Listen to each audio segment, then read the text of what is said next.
আজ আজ হঠাৎ একটা মুহূর্তে সেই বাড়ির ওপর আমাদের আর কোনো অধিকার থাকলো না।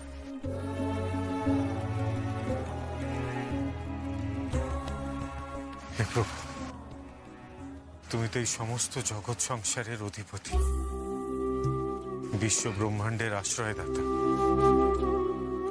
আজ তোমার উপরে এই বাড়ির দায়িত্ব দিয়ে গেলাম প্রভু। আমি জানি প্রভু, আমি জানি তুমি ঢাল হয়ে এই বাড়ি আগলে রাখবে।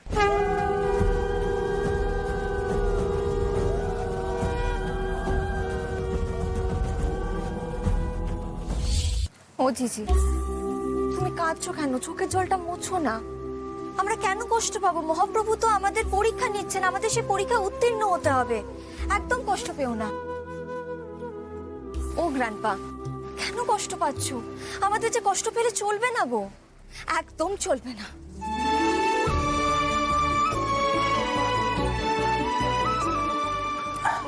কাকাবাবু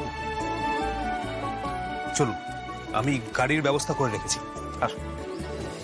ভাই,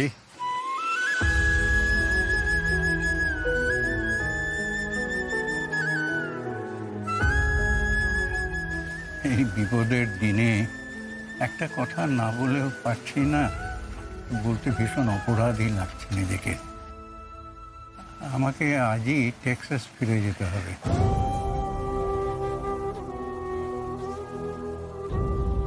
তোর বৌদি খুব অসুস্থ, তো ওকে হসপিটালে ভর্তি করতে হয়েছে। আমি ছাড়া তো ওকে দেখাশোনা করার কেউ নেই। আমি যদি এই বিপদের দিনে তোদের পাশে থাকতে পারতাম, তাহলে অন্তত ভাবতে পারতাম। সেই বাড়ির দায়িত্ব ছেড়ে দিয়ে আমি যে পাপ করেছিলাম, আজকে সেই পাপের প্রায়শ্চিত্ত করছি। তবে যাই হোক হৃদয়, একটা কথা মনে রাখিস, তুই চিরকাল আমার মেজ ভাই ছিলিস, থাকবিও। দাদা,